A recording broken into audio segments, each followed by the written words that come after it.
What is up, everybody? Welcome back to the Bear Down segment of the Coach Steve Show. Zach joins to talk about Chicago Bears each and every week. Zach, there's a shitload to talk about today. You are not putting it lightly at all. By the way, I said it pre-show. I'm going to say it again. Nice job with the new banner, man. It feels like we're making this really stand out. It's its own special thing now. This is called a free background that I created. It's called free. Give yourself credit. It's okay. You did good. And yeah, no, we have a ton. I know you and I.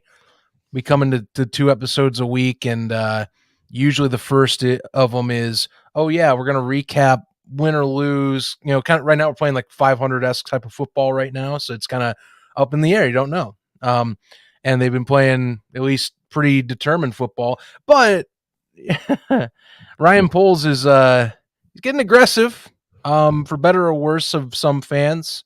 The rebuild is it seems to be. If it wasn't already on, which it was, by the way, it's fully. People are now accepting that it is fully on. Yes, we are. We're not going to hide it anymore. We had big trades happen. Roquan Smith was traded yesterday, and then Chase Claypool we got traded for today. And there's a lot of mixed emotions. I'm kind of glad we waited because if this was yesterday, would have been a lot to talk about and digest, and I would have been very cranky. Now we kind of see the vision that we have for this team. Yesterday I don't know about you, I said we're in full tank mode, which sucks. I don't like being in full tank mode. Trading away Roquan Smith, are arguably top 2 defensive player, him and Eddie Jackson, in my opinion. Then you get Chase Claypool coming today.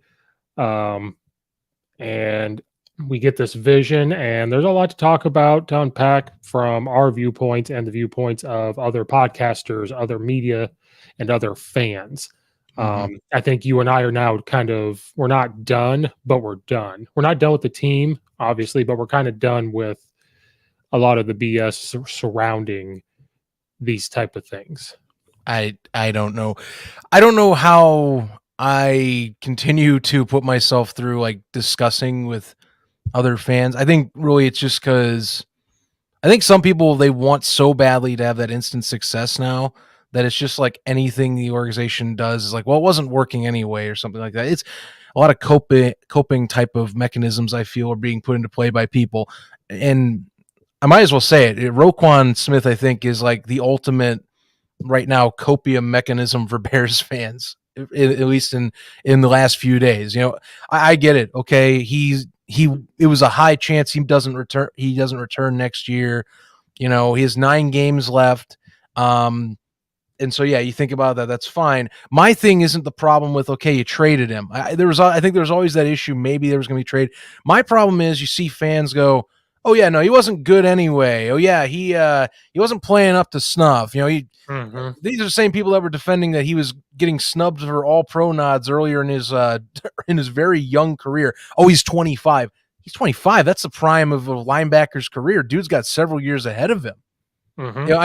People make up so much excuses for these deals, and I think that's more I'm fed up with. Like, okay, you got compensation for this, but like, don't go out here and tell me that this guy wasn't a good player, or don't go out there and tell me this dude wasn't an all-pro and wasn't a cornerstone for the Bears that you could have kept, because I thought you could have. And honestly, Chicago put themselves in this situation when they couldn't come to a deal last summer. I know Roquan, he made a public stink about it in-house, and some people thought it was unprofessional, sure, but you can't not fault the organization for not getting this done as well.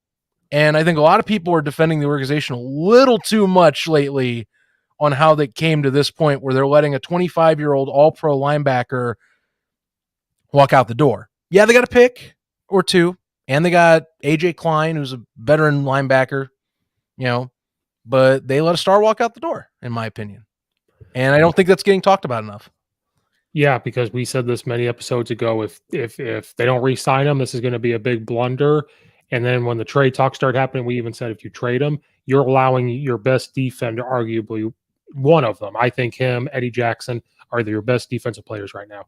We traded Robert Quinn, who was struggling, but regardless, that was a good player. Then we trade Roquan Smith. And if it was such a big stink, then I think the general management and the staff would have said, you're not playing this year. So to me, I don't think it was that big. I heard rumors that maybe he was very unhappy with the Robert Quinn trade, which kind of led to this.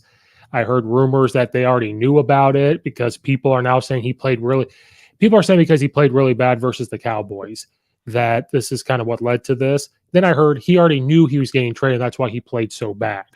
Like this was already talked about, and this is where his mind was. And then I've heard, well, he's a professional. Don't let the Robert Quinn thing bother you. Like all this stuff. They're also human beings. I understand they're getting paid millions of dollars.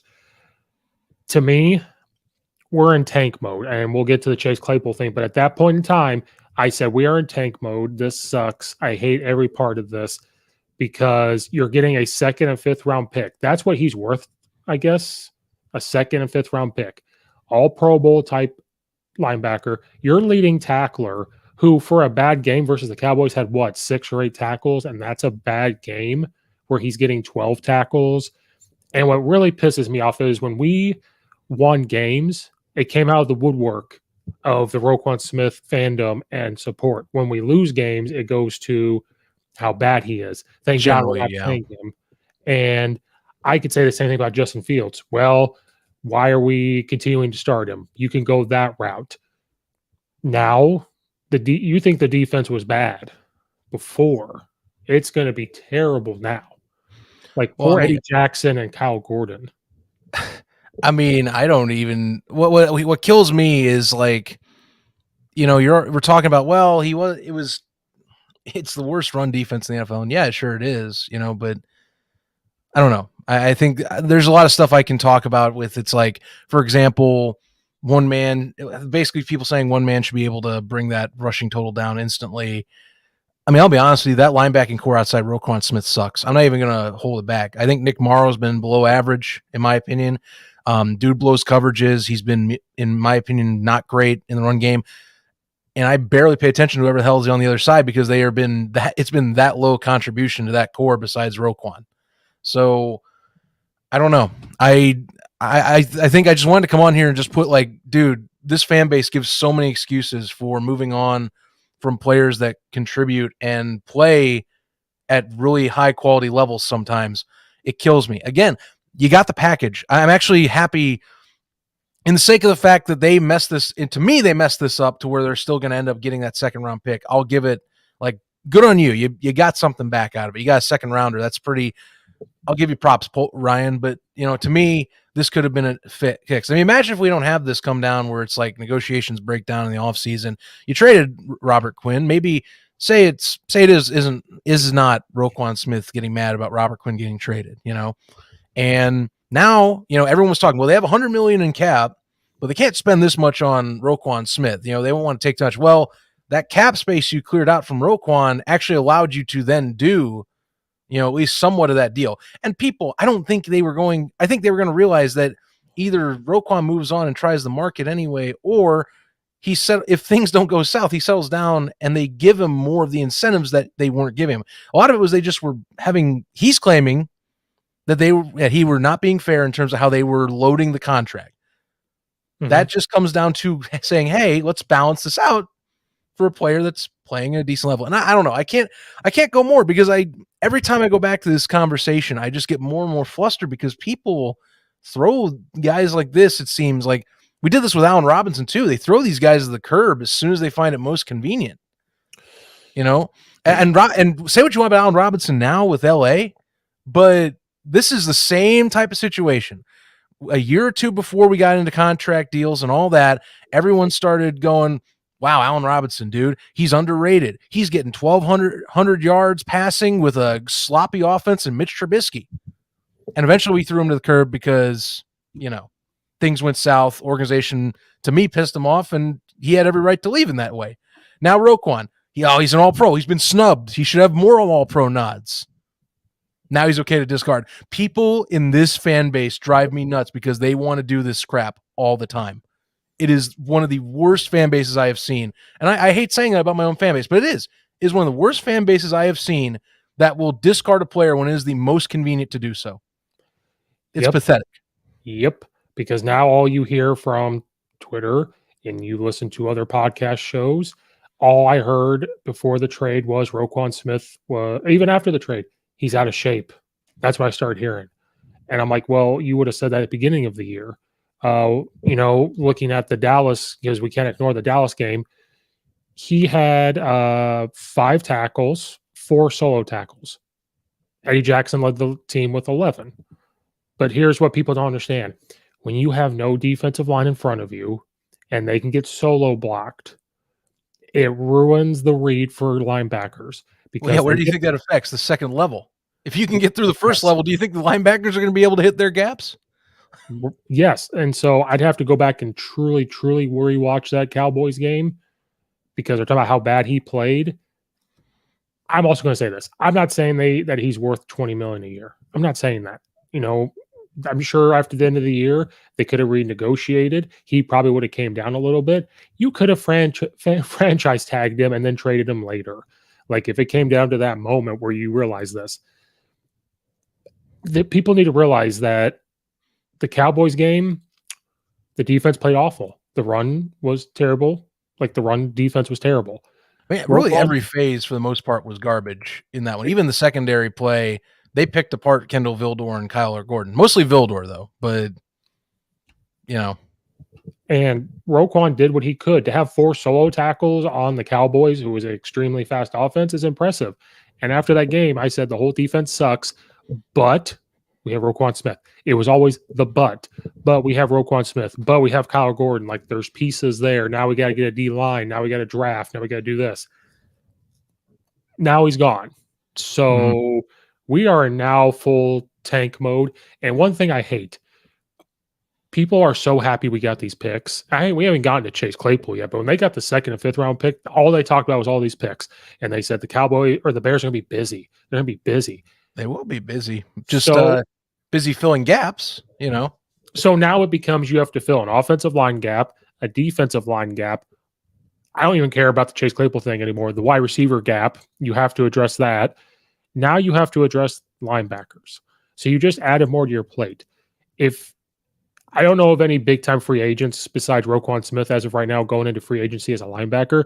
So you decide to trade away a young linebacker who was a sure thing to try to draft somebody and hope that they become a sure thing. You're putting too many eggs into that basket, especially when we have Ryan Poles, who I'm not hating him. I can't be mad because there's a vision. We're seeing the vision. Has he proven to us that he can draft good yet? The Bears have a history of not drafting well, especially when ownership gets involved, which they always do. So now fans all of a sudden are going to put all their eggs into that basket where you had a sure thing in Roquan Smith, who I bet at the end of the year he would not demand $20 million a year. He might buy into what's going on and say, you know what? Yeah, don't pay me $100 million a year. Let's do this. Let's do that or something. I don't know, but at least you give yourself the opportunity to have that discussion after this. And I don't think the Cowboys game was like, oh, that's the final straw. We got to trade him. No, I do. There's people and they've talked this too, where it's like, I think there was more going on. They were going to do it at some point. It's just, I don't know. I hate how it got to here. They are going to get a 2nd round pick still, even with the Claypool trade. It's just not there. It's not a direct flip because they're basically taking what Baltimore's pick is now, and they're going to just draft 2nd round where Baltimore was at. It just stinks because again, this was one of your captains. This was someone that I think really they should have locked this down. I thought they were going to get a deal done over the summer, and I hate how it went sideways. And now, like I said, it's just a combination of that. Bears fans finding it convenient to me. At least some, not all of them.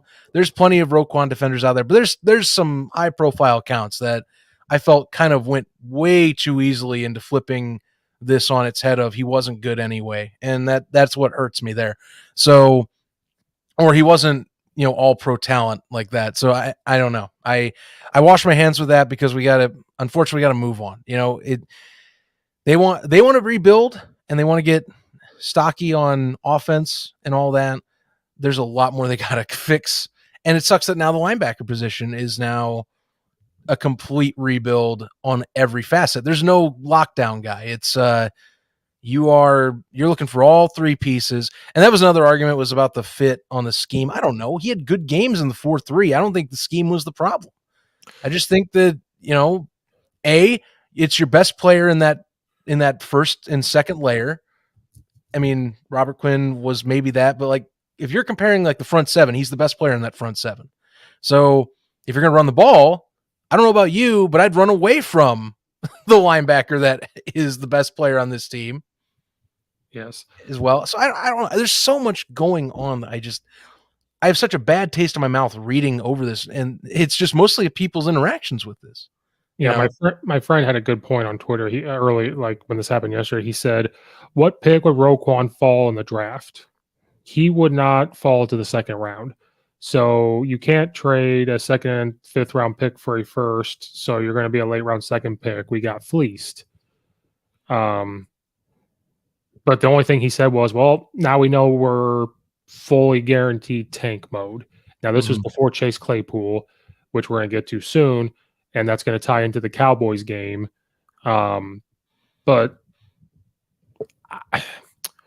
I've never fully believed in the full tank mode, because these guys are getting paid millions of dollars.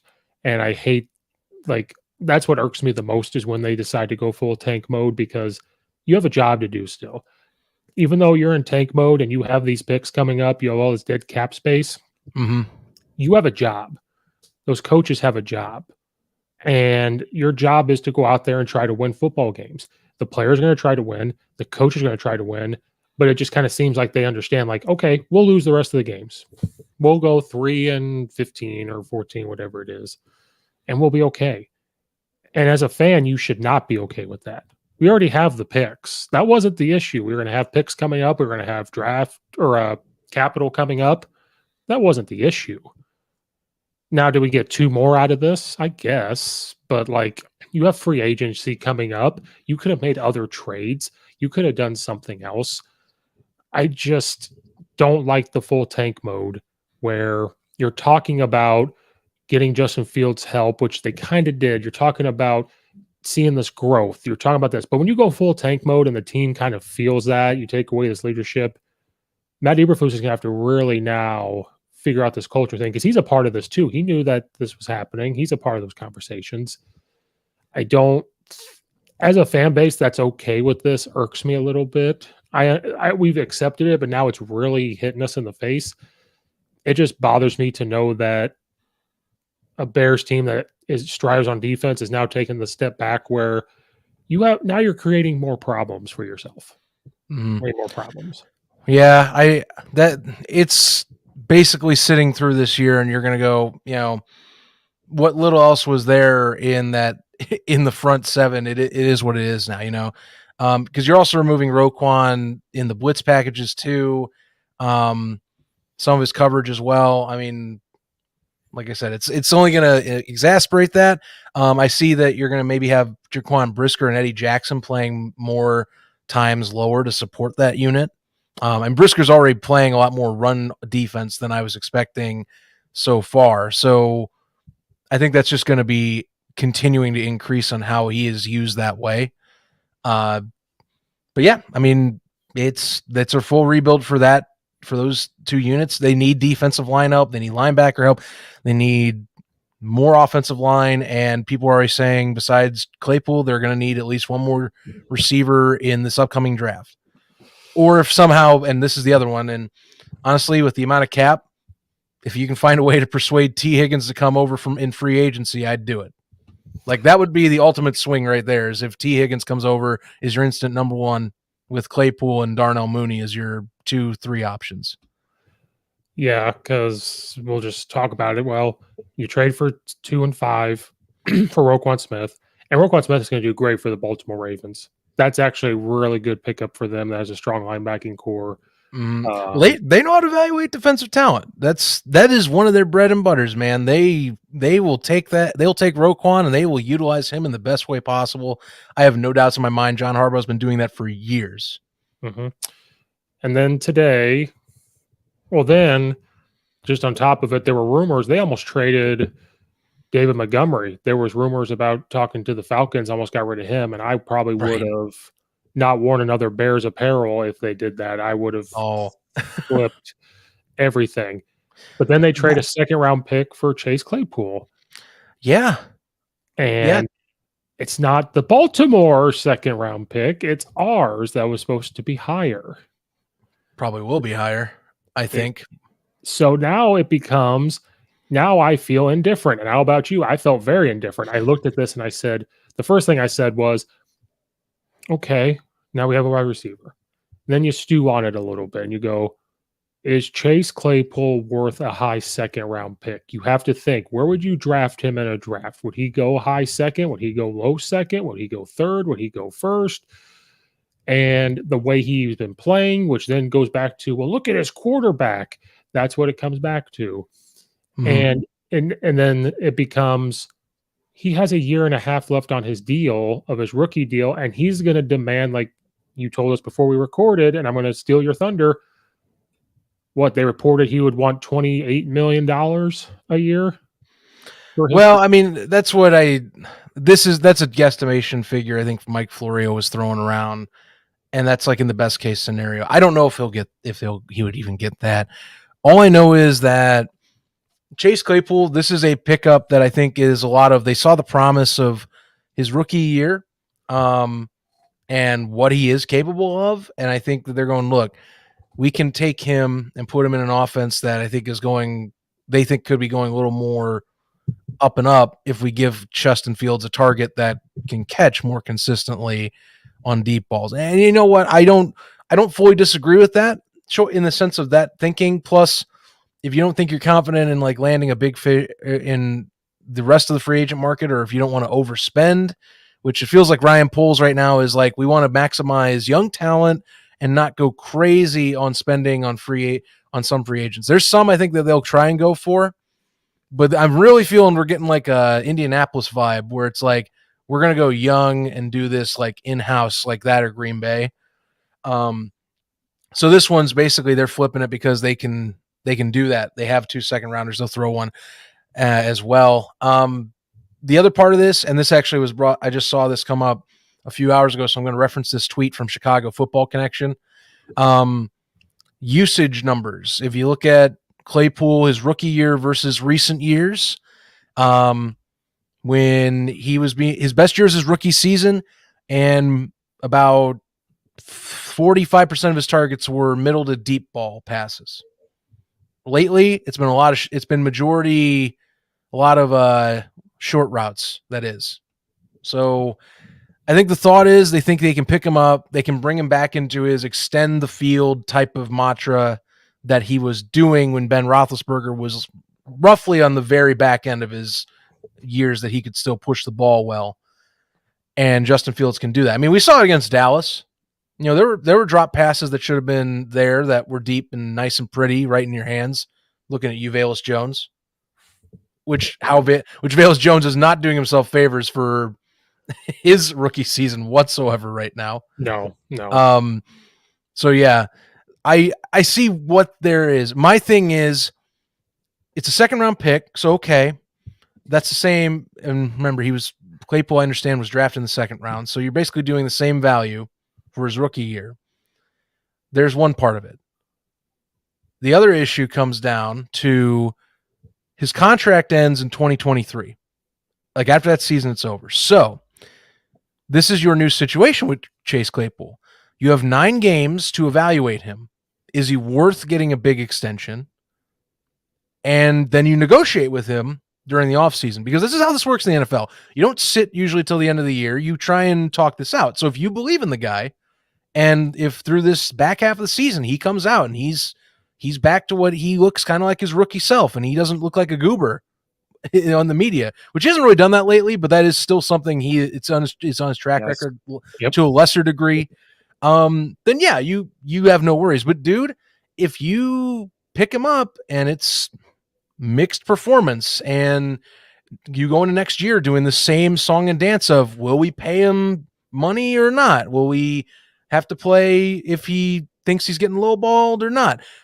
then that's where I have an issue with the second round, because to me, that's more of a short-term game for a team that shouldn't be playing the short-term game. Well, So you're putting pressure. There's pressure on this more than there should be for the value you are giving this player, is what I'm saying. yeah, because now you're telling, because when you trade Roquan Smith and you go full tank mode, you're telling us you're playing the long game where you're going to figure this out.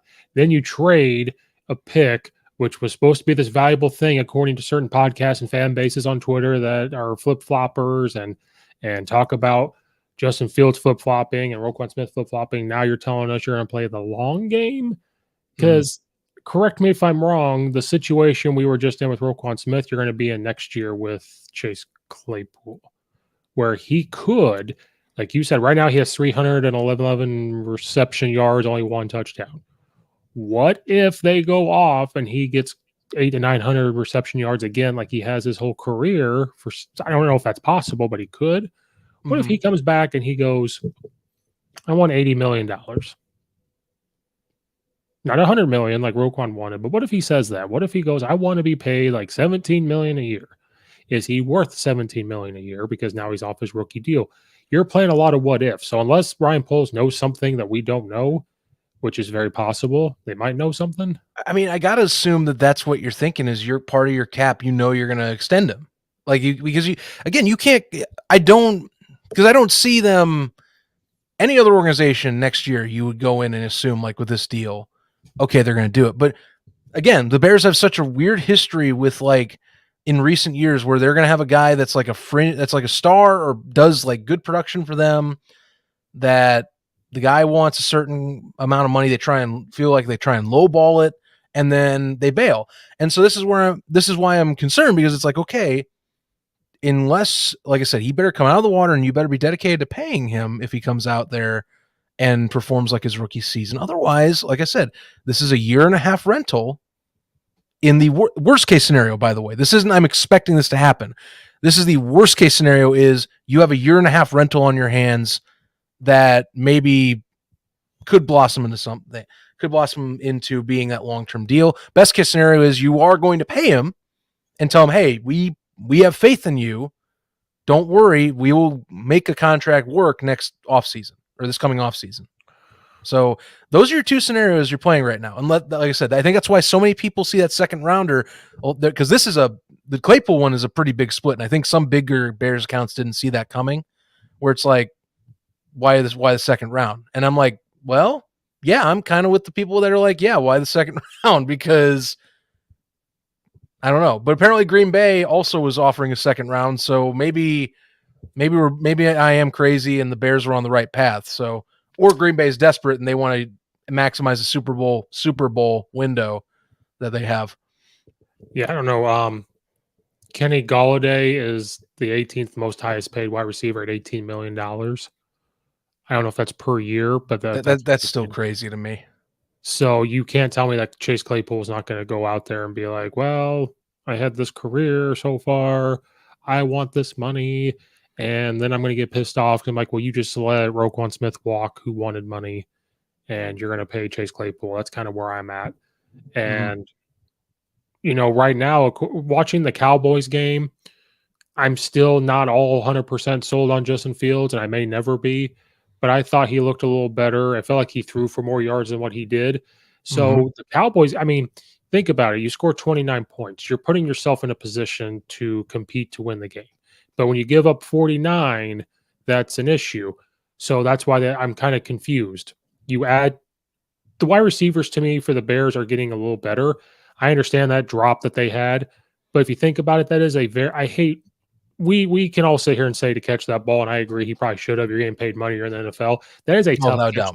That's a tough catch. That is a very tough catch to make where it's on your fingertips, and it's just going to happen. He put it right where he needed to put the ball, and just sometimes that happens. Some of the best wide receivers in the world have dropped that exact same pass. But Bears fans and podcasters and other huge time shows that are way bigger than mine are like, he's got to make that catch. He's got to make that catch. Get rid of this guy. Blah, blah, blah, blah.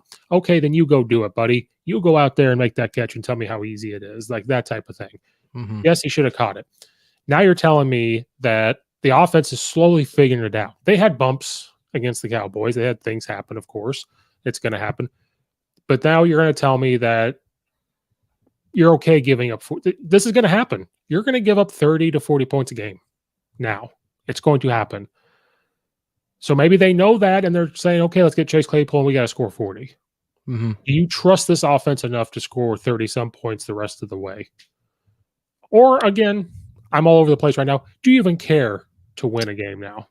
Well, I don't know. That's a good point because, I mean, I think I've torn myself in recent years about like, we talk about think about the future, but there's also the present. How do you time it out where it's like everything's hitting at the right moment? I mean, look at the Giants and the Jets. They're now going, oh crap, we're ahead of schedule. It seems, the Jets in particular. I mean, that's what's weird. You look at their situation, which by the way, I tie this into how everyone's talking about now the class of QBs with Justin Fields. The Jets, they're saying, oh, the Jets roster's ahead of schedule, but Zach Wilson's not with the program. I'm like, well, that's fascinating to look at.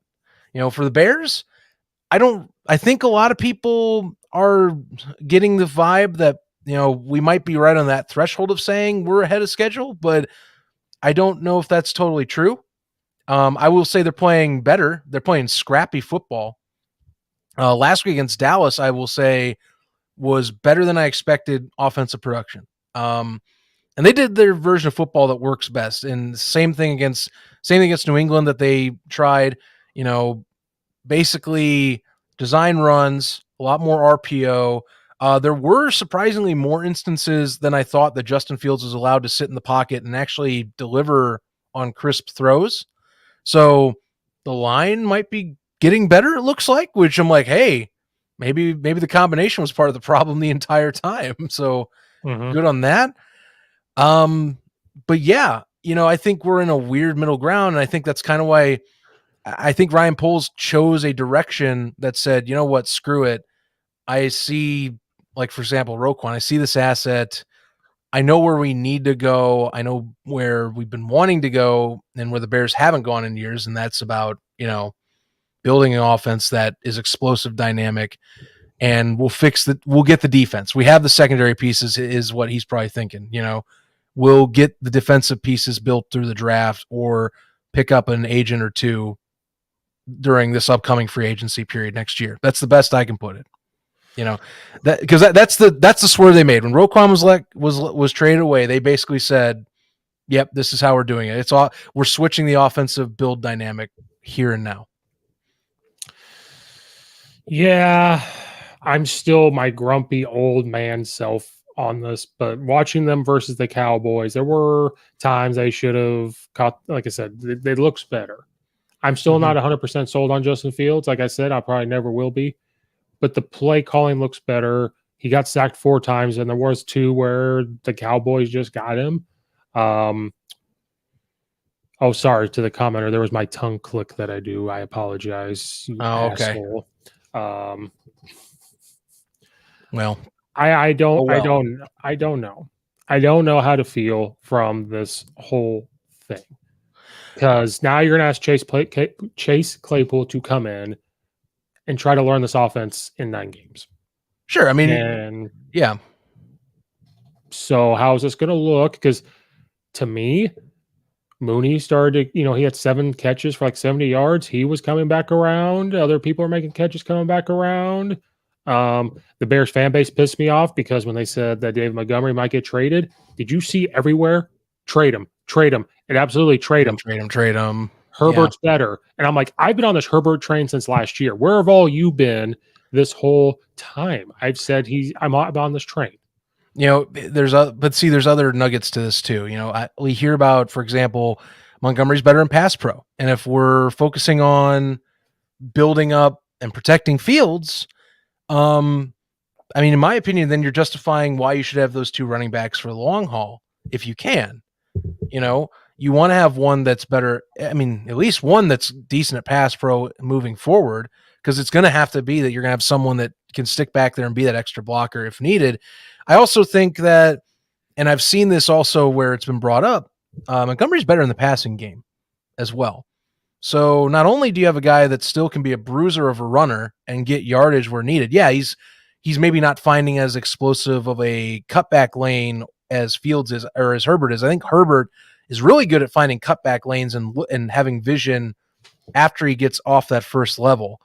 But I don't think I don't know. I believe if you're trying to build an offense, you keep some core pieces, and you see like teams like, for example, like you see like the Browns, you see like the Packers, as much as I know they have been down and out, what they've done, they've built up their offense to be revolved around Aaron Jones and AJ Dillon. I think a 2-back system where you have 2 dynamic backs is definitely worthwhile. Look at what the Ravens have done. I'll even pull, there's a more successful opinion, a team that's been high up and mighty in recent years.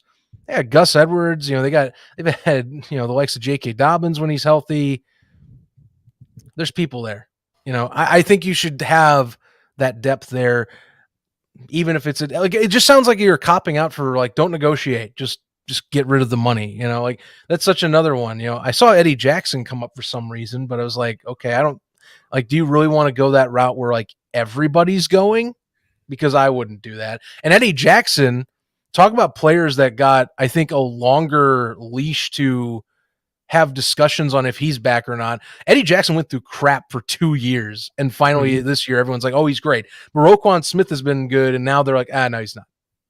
So that's just more hypocrisy to me. Like, Eddie Jackson went through garbage to get back to this point. Montgomery's a free agent next year, I think. He is. That's why people want him to get traded, because why negotiate? And this is the whole mindset. Why negotiate and use all that money when you can just trade him for more picks? Well, that's the mindset of the Bears fans now. I just don't understand it. I don't understand the wave from the Nagy times and how they've acted there. We got to win. We got to win. Coming into this year, we're losing. Well, why are we losing? We have to accept that we're losing. Okay. Well, blah, blah, blah, blah. Well, let's trade Roquan Smith. Why are we going to spend the money on him? We have all this money. It's almost like when you watch the show where they try to save money and the guy is like reusing coffee filters for a month, whatever that show was called back in the day. Oh God. I know. I think I know what you're talking about. Cheapskates or something, whatever it was called. I don't remember. That's what Bears fans now remind me of. We got to keep all the money.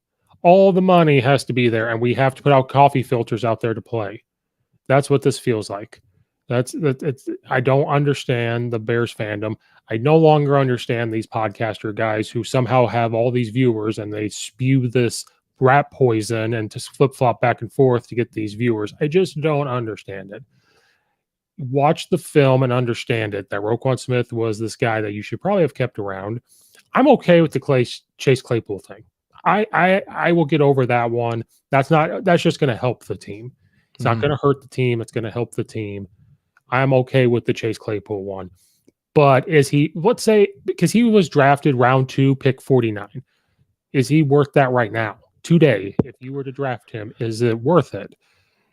Maybe. I think most fans, I mean, maybe, but I think most fans just would have said maybe. I would have thought 3rd round, personally, and that's just from degradation and just some of the production. But Here's my buddy Nathan.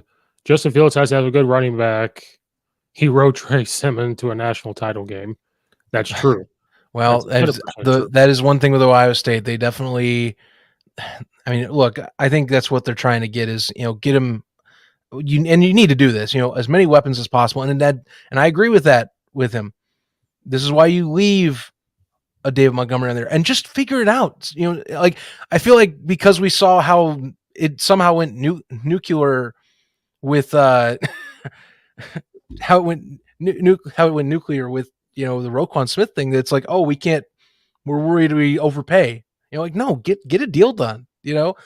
Like I don't think you should be trying to do that. And personally, unless the organization feels that Ebner is going to be that replacement, which I don't think he is, why would you want to mess that dynamic up?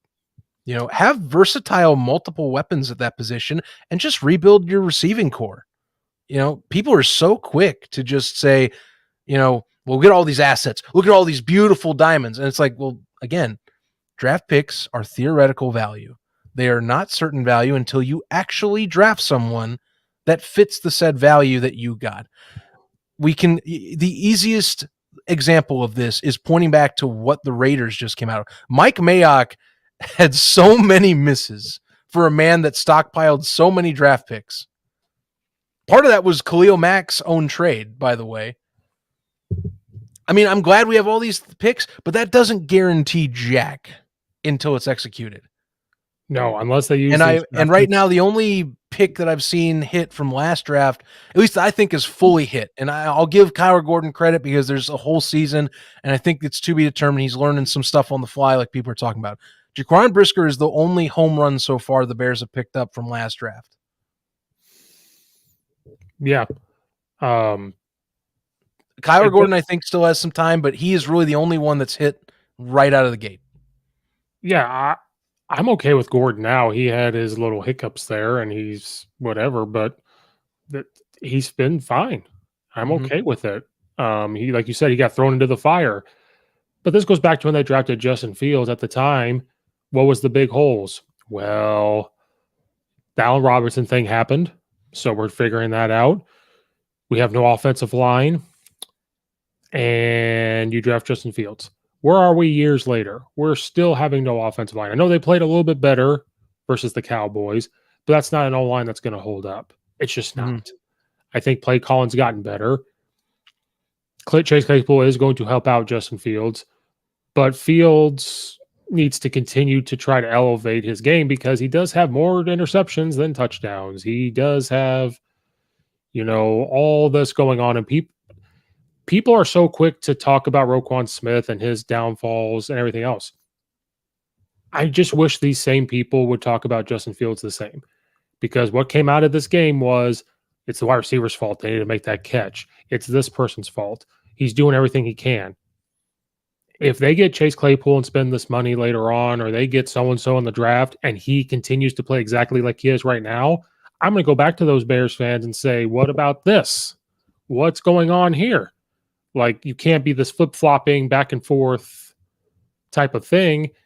And Justin Fields has gotten so many opportunities and so many excuses made that Roquan Smith just did not get made for him.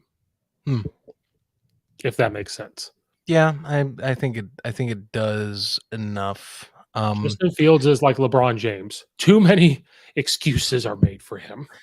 Right. Well, I'll stay consistent. I put this on my own Twitter here with one of the guys that I was commenting on yesterday.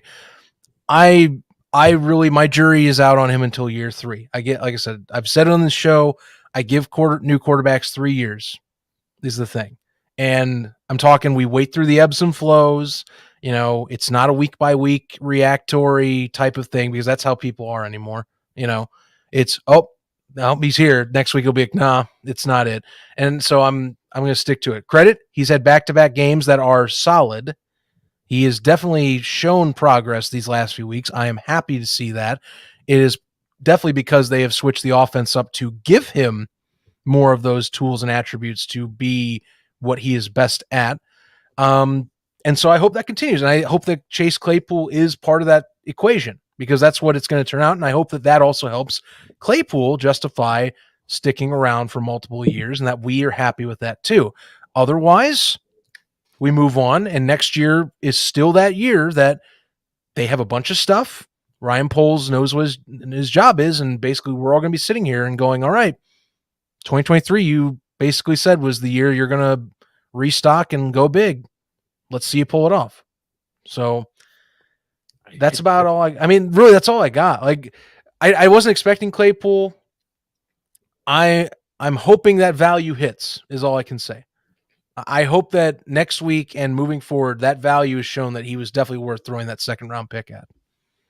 So yeah, I'm not saying Roquan Smith would be the reason why the Bears defense got better. And what I mean by this, I just hope we're okay. Look at the schedule. We're going to give up 30 to 40 points a game. And now we're telling that my only problem is now we're putting all the eggs in the basket that this offense is going to score 30 to 40 points. Yeah, they're trying, giving them Chase Claypool, who's got to now learn the offense.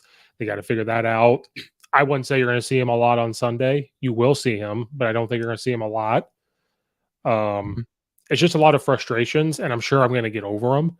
Like I said, if this was recorded yesterday, it would have been a lot of hatred and a lot of fire and all of that stuff. I don't know. I don't know how to feel. We're in full tank mode right now, even with Chase Claypool coming over. Again, I'm not mad about that one as much, but you just got to wonder, depending on what our second round pick was going to end up being, whatever that is. Hopefully, it's worth the trade off for him. And then it's just a lot of uncertainty of, do we sign him for a lot of money later on? That's where it's going to come back to bite him. Of why this is Roquan Smith all over again, except Chase Claypool doesn't represent himself. I don't think so. Is that the issue that's happening here? Because I personally have no problem with the guy representing himself. I see no issues in that. Go get the money. But again, I'm old school and I don't believe in tanking. I don't believe in load management because you get paid millions of dollars while hardworking people out there day to day make $30,000 to $70,000 a year and they can't do that. So it's just one of those things I get really upset about, where you're playing a game for millions by millions of dollars, all that stuff. Yeah. Yeah, we got another one. I have a hard time believing that 800-yard passing, 5 touchdown a year receiver is our saving grace. Yeah, the wide receiver market does not look promising. So yeah, it's not our saving grace. I think it helps. Well, and I think Poles actually mentioned that too. They had a press conference earlier today, I guess, about that. And that plays into it. I get it. That's not ideal. I think they want 2 receivers, and that was the best way they were going to do it. But like I said, you gotta do what you gotta do. And actually, T. Higgins isn't available until 2024. That's on me. So gotta go back on that. But I digress. I don't know. They I guess this is the best way they can do it. My main thing is I don't agree with the value is what is hard. I don't think it's a bad move. I just don't know about the value of the said move. Right. What would you have felt like if we did not trade Roquan Smith, but we got Chase Claypool instead? Like, Roquan was still on the team, we get Chase Claypool. Do you think we're all more happy? See, I don't. Maybe I think I would, but the other skew to that is that I think the reason why they got to the point of Roquan being traded stems back from that debacle of negotiations for a contract back in the offseason. So, that's where I'm like, I think I still would be like, it sucks, but in this situation, they still get a second round pick. So I don't know. It's the best of what I think kind of is it's not the ideal situation I wanted, but they had to do it, I guess. And I just hope it pans out. Like I said, for the sake of Claypool and what we're hoping out of him, I hope it pans out for sure. At least on the offensive side. Defensively, they punted. That's what they did. They had to do it. Yeah, it was going to be their resort if they for some reason couldn't figure it out and make peace with each other. Yeah, I know Ryan Poles said he's bummed because he's like, because this was a guy I thought was going to be around here for a long time. I think a lot of us thought he was going to be there for a while. The next great Bears linebacker in the lineage. But if you can't figure it out that way and can't get the money to work, and well, there you have it. I think it's not sitting right talking to some people like, so we gave up one of the best linebackers out there for Chase Claypool. It's kind of essentially what happens. And so is it worth it? Where like regardless of what I think about Justin Fields, the offense at least scored 29 points. Like your defense got you a turnover from Brisker. You were able to score. Regardless of what I think about Justin Fields, and I've said this for Mitch Trubisky, which people, again, Bears fans have like amnesia and they forget this. Where Mitch Trubisky was the best was when he had design runs, when he had some type of power read thing, when he had some type of play action, when he rolled out of the pocket, when he did short intermediate passes. That's when he was successful, when they had, those type of things. And Allen Robinson looked good with Mitch Trubisky, and so that's a whole other argument. But certain Bears fans have amnesia. But I have to accept the fact that Justin Fields is here. The play calling is getting better with design runs, like the one where he had the touchdown. They are doing short intermediate passes. He did pull an Ohio State on me where once in a blue moon, his deep ball looks good. That happened at Ohio State when he had 3 first round wide receivers, but that's a whole other topic. So you're finally sort of kind of getting in a groove and now you're shaking it up. I think that's where it's not sitting right. And a lot of my hatreds are stemming from reading Twitter and reading or listening to these podcasts and listening to these guys flip flop. I think that's where a lot of outside hatred comes from. I don't even want to. Yeah, more me just being fed up. Yes, because I try my best to stay consistent. I don't always stay consistent. Try my best, but I don't know. Just a lot of things seeing that I'm going to keep repeating it. He's out of shape. This, and that. Like, where did that come from? That wasn't talked about when they beat the Patriots. Wasn't talked about then. So it's just a lot of shaking up from where they looked okay versus the Cowboys on offense. Now you're just kind of telling us that if they try to compete for wins, that we have to get in these shootouts that I'm not comfortable with. Everyone's on your side until they're not. So yeah, are you comfortable with putting the ball in Justin Fields' hands and says you got to go point for point with the other team every single time? Because I'm not. Not at this moment. They're hoping. I mean, I see what they want to build towards, but there's a lot of stuff. Basically, the way I'll stress it again, the way I'm looking at this offseason, the pressure continues to mount on what you need this offseason. I mean, Ryan Poles, and sure, rebuilds don't have to be one season swings. I'll put it at that. So you don't have to spend everything. But you're basically telling your fan base, "Oh yeah, we're going to be extremely active and be in big movers and shakers this offseason." That's what I'm seeing. So you're basically just adding a lot of pressure. It's like a little powder keg. And I mean, there's 2 ways it can go. Either the powder keg goes off and it detonates the way you want it, and it's a big explosion of fireworks and magic, or you mishandle it, drop it on the floor, and everyone gets affected by whatever blasts out of it. So that's what you're setting yourself up to do right now. Remember, everyone's talking right now, 125 plus million in cap. So many draft picks. We're going to nail it. Well, and I hope he does. I hope he nails it there, because like I said, the repercussions of it are you're essentially just, you're building at your vision. I really don't want to sit through another Matt Nagy-esque type of era where we have a one and done type of season where we get one good year and then everything falls apart. That's exactly what I was about to say. We still have scars from previous drafting from the Chicago Bears. I think that's where a lot of this comes from. They call that PTSD, I think, where you have PTSD from the Bears drafting.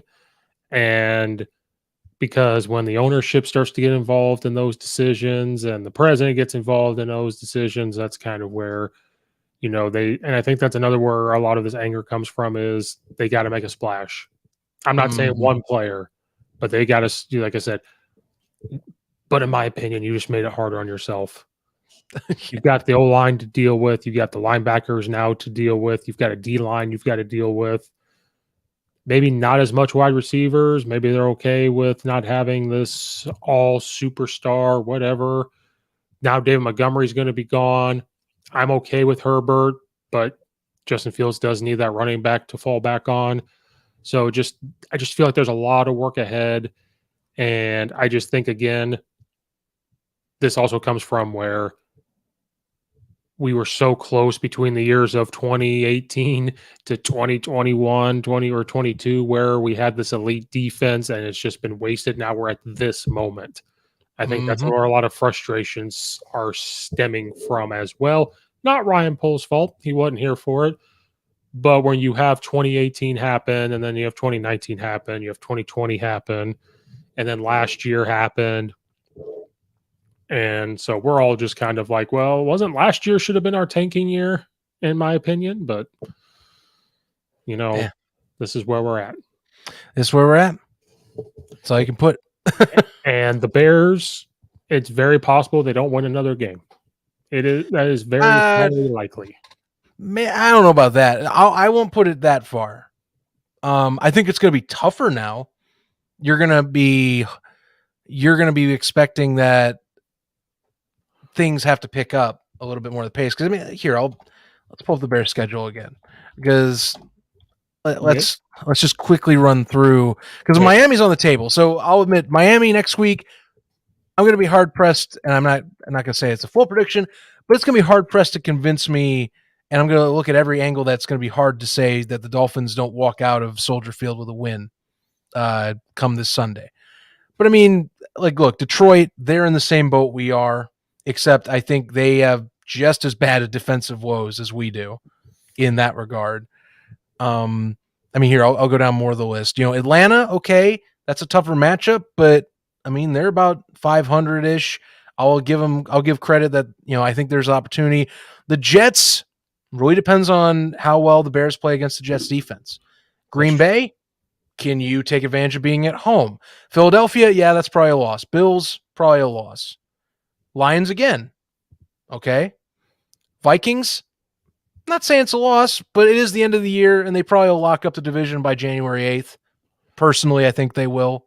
So it might just be a freebie win in that regard. Right. I think they split the Lions. Like, it depends. If they lose the Lions the first time, they beat them the second time, and vice versa. I just feel like that's going to happen. Mm-hmm. The Jets are actually playing well. The Falcons look tougher this weekend. So that's just, even though they traded Calvin Ridley, who was suspended, but that. Yeah, but this is what crazy. That's like that. Talk about future building. They traded Ridley for pennies on the dollar because next year they're going to have him as his number one target for Trevor Lawrence. To me, that's what's crazy. That's gaming right there. Yes. I mean, sure, there's a caveat to it, but like, I mean, dude, if he comes back healthy and all that, Trevor Lawrence has a number one target right out of the gate. That's true. I don't know. I find that one fascinating, and of course, because everyone's got to talk. Fields Lawrence was going to continue into the NFL as a discussion, so that keeps on going. The wheels keep us spinning that way too. Yeah, I don't even get involved in that. They're like, look at the stats. He's way better. Justin Fields is way better. I don't even get into that. Yeah, I don't know. I mean, I don't want to get into that semantics whatsoever. I'll do that on a different show because that could be a whole other conversation. But look, I look at this schedule, the remainder of the year. I see Chicago going 7-10. That's my end result right now. I think you have some heavy hitters left. At least 3 more losses, I say, are guaranteed in terms of, well, maybe not guaranteed. That seems rough, but highly likely to me. You see them lose to Miami, Philadelphia, and Buffalo, unless something catastrophic happens on to one of their stars. And I think the rest of these games are a little bit up in the air. Yeah, a little bit. I see them going 5 or 6 wins just because they'll get the Lions, and it all depends on how the Jets are playing at that moment in time because it is the Jets, and that defense is formidable though. So the defense is good, but it also depends on injuries, depends on all that stuff that we can't predict. I don't see them beating the Packers, even though the Packers have fallen on some hard times. It's the Packers. I just don't see it, especially with the run offense they have versus our defense without Roquan Smith there. That's going to be an issue. I just think they split it with the Lions, and I don't see them beating the Vikings because you thought that we gave up some yards versus them the first time. Try doing it now where you have to rely on just our corners and safeties. Just imagine that for a second, where we now have to rely on that to do everything for us. Where we don't have a front defensive line doing the good stuff they did. We don't have a linebacking core now that's going to do it.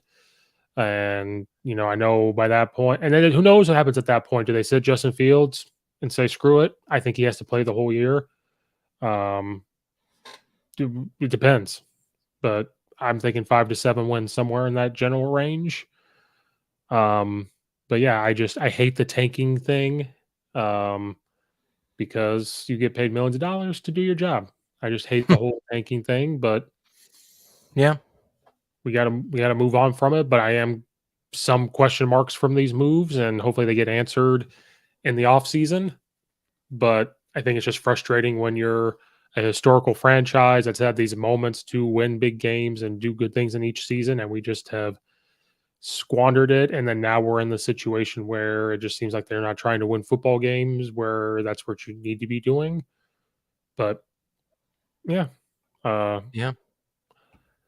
so Roquan Yeah. Smith's going to do well for the Ravens. I have no doubt about that. Someone tweeted today, "Oh, the Bears have all this money. There is going to be this free agent from Baltimore at the end of the year, like to sign him back." That Just I sign mean, him back. it is possible. It is possible, but I That don't think would he'll come be back. if that played out like that, that would be such a big brain move. But I can't see it. The way that I mean, it would be so unlikely to see them be like, "Oh yeah, now we're going to offer you that money. Yeah, I don't know. Don't mind us. We just wanted the draft pick, you know, sleeper agent, go play in Baltimore. Yeah, Be ready for but 2023." yeah, but now we saw the offense do okay-ish versus the Cowboys. Now I just want people to know, whoever listens, that we thought that defense was bad the first time versus the Cowboys. It's not going to be good now because the run defense is Yeah. going to struggle. Offense looks okay if they continue the play calling. The offensive line does worry me. They did have some bad moments. Some of the play calling looked too smart for our britches, but I think they're going to fix that. Like that double pass they tried looked terrible. Mhm. But that type of stuff. But Yeah, there's less cutesy things will be nice. Like I said, I like what they adjusted in that mini buy. They got to keep doing that, but like some of the cutesy stuff like that, like focus on the fundamentals, getting that down and adjust and getting the base stuff together. You know that's my thing. Don't get cute. I hate when teams get cute. yep. Run your stuff. Get good at running your stuff before you try and get cute. Yep, they just got to keep doing that. We didn't talk too much about that game because stuff had overshadowed it. Yeah, But they also lost by 20. I mean, that's true. not too much you can go into besides offense played better, defense couldn't stop a. They basically were a wet sheet of toilet paper. Oh yeah, that I'm trying to go back and watch the all 2022. It didn't get put up until today. Mm-hmm. Um, I instead of watching the offense, I tried watching the defense. No, it got put up yesterday. Sorry, I think I got put up yesterday. And I'm trying to watch just the defense part. And I am watching our D line get signal blocked, and they're not seeing a lot of double teams. There were a couple, but they're literally putting one guy on our defensive line.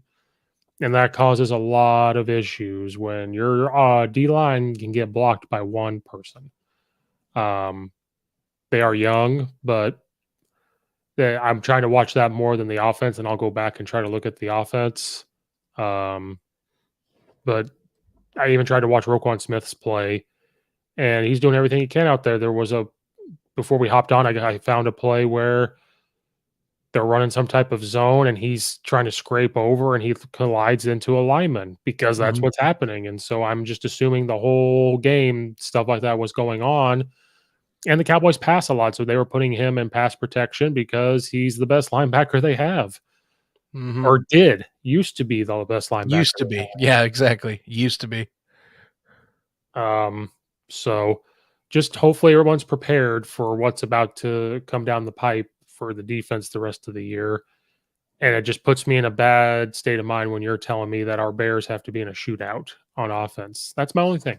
Just a bad worrisome there with that. But that's all my thoughts on that. With the Bears and the Cowboys and their trade. Hopefully Chase Claypool does bring something to the table when they go play when the Dolphins come to town. I don't even know if he'll play that much because of the trade happening on a Tuesday. By the time he gets there, he'll probably be active, but who knows how much he's going to play. So we'll see. We're just going to have to see what the future holds. And my pitchfork is ready. It's in the corner, ready to go to put in the gasoline and light it on fire. It's all Yeah. ready to go. Yeah.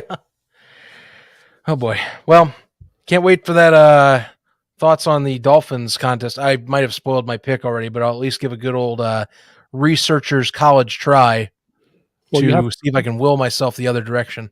You have time to read bad Bears fans Twitter to maybe convince yourself. You have a Yeah, chance to read bad journalists that are Bears fans. Like I'm gonna start calling people out. I think that's what I'm gonna do. I'm gonna get on there and I'm just gonna start I'm calling. probably gonna calm down, but like I think like I said, the trade deadline kind of made a little bit of my restraint snap on how I view people with their with certain takes. So I'm probably gonna calm down and start ignoring stuff again.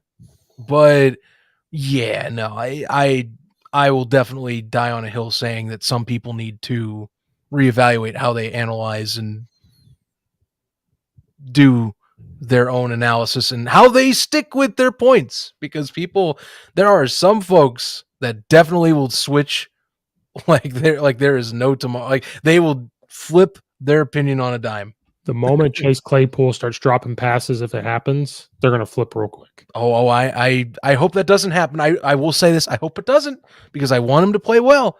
But if we have to go that route, I will be like, you guys just said he was talented, but I don't want to do that. I want to sit here and go, that value was worth it. So I'm putting this out here to not say I'm sitting and waiting for people to fail, but if and when that is and does happen, if it does, that is going to be such a, maybe not I told you so. What the hell? Is this a hypocrite? Yeah. Because that sounds like a hypocrite. Like I said, I'm not mad about the Chase Claypool one. I did put out a poll. Not many people have voted. I said, have we overpaid for him? And 56% have said yes. So it's just kind of a mixed bag. But I did see a perfect tweet that I'm going to read before we end. It's very difficult to get better allowing players like Roquan Smith to leave. The Bears are making a major gamble on Ryan Poles' ability to draft and lure free agents. So I want to make this clear. Before we end, because we've been on here a while. Yeah. It sounds like I hate Ryan Poles for making this deal, and I don't mean for that to be. So that's why this is kind of weird where I am mad at him, but I don't hate him because, again, people want Bears fans included.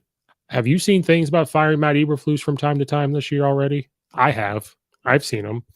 So I'm not that person. I'm like, no, don't fire him. I'm not the person that's saying get rid of Poles either. I'm just a little frustrated with, it's not all him. He has an assistant general manager. He has a president and everything else. But that is true. We are putting all the eggs into the basket, but it's Bears fans flip-flopping. I hope Chase Claypool does well. I'm not mad about that one. I think he can only help. So that one I'm okay with. But we'll have to wrap this up. We've been on here a while. Mm-hmm. That's our thoughts on Roquan Smith and Chase Claypool. Not too much on the Cowboys because you lose by 20. Yeah, well, just didn't get the job done. Right. They scored way more points than what we thought they would do, but that's both of them. Both teams scored more points than what we thought, but that's okay. Yeah. Well, Zach will be back later on as we simmer on the Dolphins game and talk about that and talk about the new look Bears, see what other updates we get of how Chase Claypool looks, how our new linebacker looks with the Bears. So, Zach, thanks for coming back for the Bear Down segment. Brand new logo in the background I was working on for 5 mementos. Oh, yeah. That's all it took. No problem. Thanks, anyone, for watching or listening. Like and subscribe, all that good stuff. And we will see you guys on the Dolphins-Bears preview.